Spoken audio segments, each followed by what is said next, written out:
2030 সালের মধ্যে বাংলাদেশকে কুষ্ঠমুক্ত করার লক্ষ্যমাত্রা থাকলেও আশানুরূপ হারে কমছে না কুষ্ঠরোগী। সীমান্তবর্তী অনেক জেলায় নিয়মিত শনাক্ত হচ্ছে কুষ্ঠরোগী, আর শিশুদের মধ্যেও ছড়িয়ে পড়ছে রোগটি।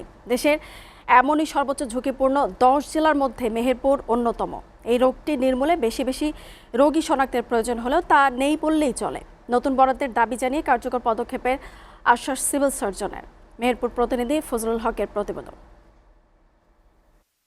মেহেরপুর মুজিবনগর উপজেলার দরিয়াপুর গ্রামের আব্দুস সামাদ গেল 7 বছর ধরে কুষ্ঠরোগে আক্রান্ত হয়ে এখন কর্মক্ষমতা হারিয়েছেন।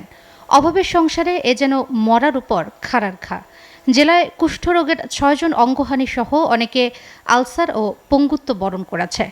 স্বাভাবিক চর্মরোগ মনে করেই কাল হয়েছে অনেকের জীবনে। প্রতি লাখ জনসংখ্যায় 5-এর অধিক কুষ্ঠ। আবার মেহেরপুর রয়েছে লাল চিহ্নিত 10 জেলাগুলোর মধ্যে। যখন আমি আস্তে আস্তে এটা আঙুলটা চিকিৎসা করেছি, চিকিৎসার পরে দেখা যায় যে আমার এই চিকিৎসার পরে কোনো কাজ হয়নি। তারপরে আঙুলটা আমার কাটা পড়ে যায়। কাটার পরে আমি অনেক চিকিৎসা করার পরেও তারপরে এখনও আমি চেষ্টা করি, ওষুধও আমি খেয়েছি, বুঝলেন। তা ওষুধ খাওয়ার পরেও আমার আঙুলটা আমি সারাইতে পারি। অন্য মানুষকে কইতো আমারও এরাম হয়েছে, আমাকেও তাহলে মানুষ নিন্দি করবি, হেনস্তা করবি, হয়তো ভয় করবি। আমার জানের মধ্যে খুব ভয় হইতো। সরকারিভাবে কোনো চিকিৎসা কোনো আশা আসে নেই। শাহ আলমে থেকে যা করেছে, শাহ আলমে থেকেই আমাদের এই চিকিৎসাগুলো দিয়েছে। এদিকে বড়দের পাশাপাশি শিশুদেরও আক্রান্তের হার বাড়ছে বলে জানাচ্ছেন অভিভাবকরা। শনাক্তের পরও নিয়মিত চিকিৎসা কিংবা ওষুধ পাচ্ছেন না বলেও অভিযোগ তাদের। একদিন ওষুধ দিয়ে গেছিল, একদিন ওষুধ খাওয়ার পরে অনেকটা কমে গেছে, এখনো কমেনি সমস্যা। একদিন রাস্তা দিয়ে আপা যাচ্ছিল, আপা ছেলেটাকে দেখে বলছে ছেলেটা কার। আপাকে বললাম মামার ছেলে। বলছে যে ছেলেটা তো মুখে কি হয়েছে, আমরা দেখবো, চিকিৎসা করাবো।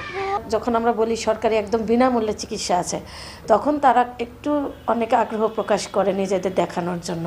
কিন্তু যখন তাদের শনাক্ত করা হয় ডাক্তারির মাধ্যমে যে এই যে কুষ্ঠরোগ, তখন প্রতিবেশীরা যখন তাদের ঝামেলা করে, অনেক সময় তাদেরকে একা করে দেয়, তখন ওই রুগীরা যারা আরও থাকে তারাও একটু নিজেদের লুকিয়ে রাখে। যে আর ব্যাকটেরিয়া জনিত এই রোগটি দ্রুত চিকিৎসা নেওয়ার প্রতি গুরুত্ব দিচ্ছে বিশেষজ্ঞ চিকিৎসক।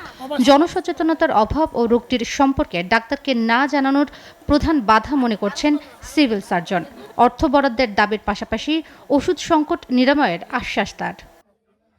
কুষ্ঠরোগের লক্ষণ দেখা দেয় তাহলে নিকটস্থ সরকারি উপজেলা কমপ্লেক্স, জেলা সদর হাসপাতাল এগুলাতে আসলে আপনার ডাক্তাররা রোগ ধরার ব্যবস্থা করবে এবং সরকারিভাবে ওষুধ পাবে।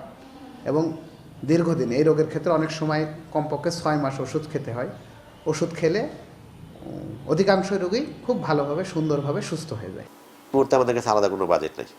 এই মুহূর্তে আমাদের কাছে আলাদা কোনো বাজেট নেই। যেমন প্রোগ্রামটা আসছিলেন, ওনারা ঢাকা থেকে আসছিলেন, ওনারা এসে ওনারা থেকে 5 দিন থেকে ওনারা আমাদের স্বাস্থ্য বিভাগের লোকজনের সহায়তা নিয়ে আমরা খাইয়ে গিয়েছেন ওষুধ। গেল 3 বছর ধরে জেলায় 135 জন রোগী শনাক্ত হয়েছে। এদের মধ্যে বর্তমানে 43 জন কুষ্ঠ রোগীর চিকিৎসা চলমান রয়েছে।